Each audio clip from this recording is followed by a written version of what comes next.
Combs is threatening legal action against the streamer for airing the unauthorized footage. Behind the series is Combs' longtime rap rival, 50 Cent.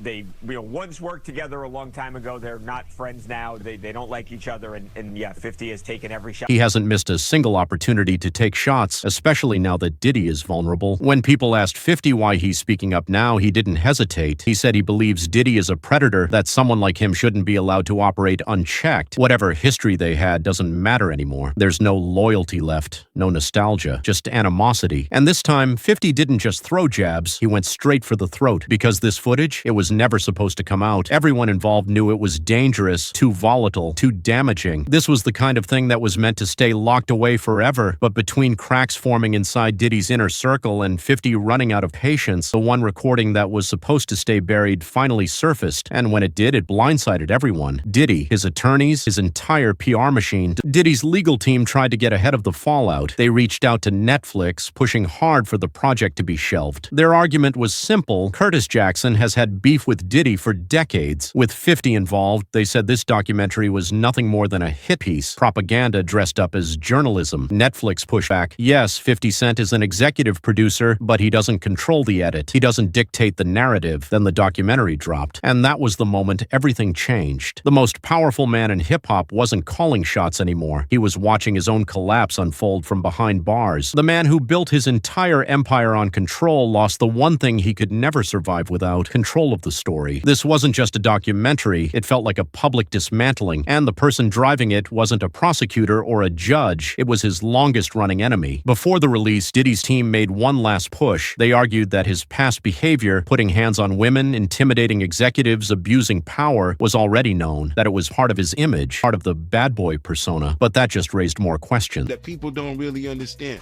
What is it? What is a bad boy? Why did he choose that name? You know, like, he never really gave a clear definition of how he feels about it. He put his hands on females, put his hands on producers, executives. That's just I guess that's what the whole name Bad Boy comes from.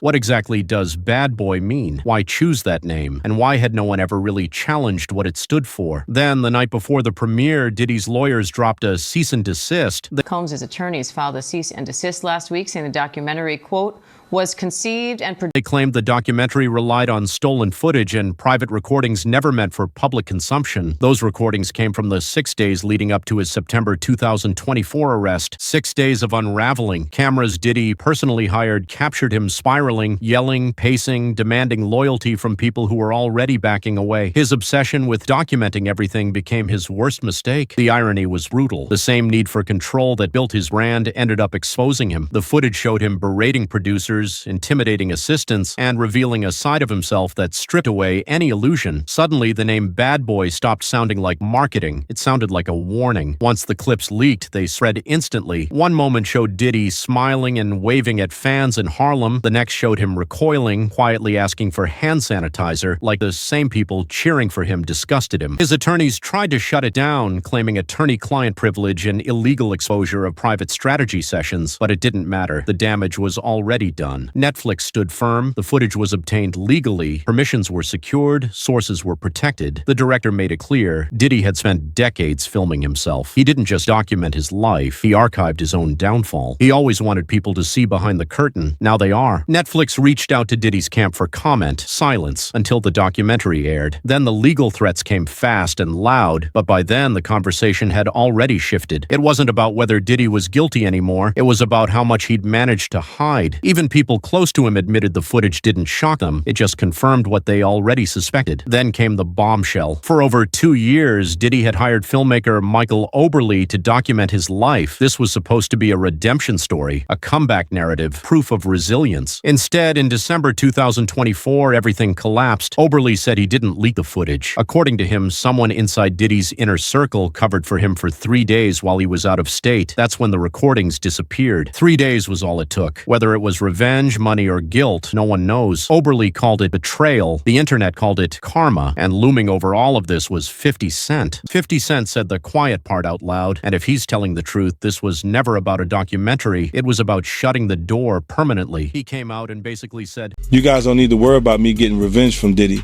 I've got 3 moves that make sure he'll never be able to come after me or my family. First, I personally reached out to the victims' legal teams. The real reason he's not getting out is those buried cases behind the scenes. I provided legal funding for 7 victims who had been silent for years and brought in the top criminal attorneys in the country. Second, I bought up every potential post-release business deal he had lined up. I planned this 2 years in advance, so by the time he got sentenced and still had hope of getting out, every partner had already cut ties with him. Third, I don't just have evidence, I've got backups. This is an entire minefield that's been buried for 20 years. I uncovered every secret from the last 30 years. With testimonies from the victims, we interviewed over a dozen people he tricked, threatened, or violated. You think that's harsh? No, he destroyed other people's lives for decades. I'm just making sure he spends a few extra years in prison for it. I'm not afraid of his people, not afraid of his threats. I know he's still in there fantasizing about a comeback, but the truth is, he's never coming. That's when the documentary stopped feeling like the end and started feeling like the beginning, because 50 has openly hinted that unreleased material could surface independently online. Not another Netflix season just dropped. And apparently, even more people have come forward since the series aired. Naturally, people started asking the same question: why is he pushing this so hard? Comedian T.K. Kirkland weighed in and said it's not about clout. He believes a personal line was crossed, and once that happened, everything changed. According to T.K., out of everyone involved, one particular relationship crossed an unspoken boundary, and in certain circles there are lines you don't cross, especially when history, rivalry, and tension already exist. To him, this didn't feel random, it felt intentional. And when you look at the long-standing friction between these two, that interpretation only adds fuel to the fire. Meanwhile, not everyone sees the documentary as flawless. Gene Deal criticized parts of it, claiming some ideas weren't as original as they appeared. He says certain angles mirrored material he had previously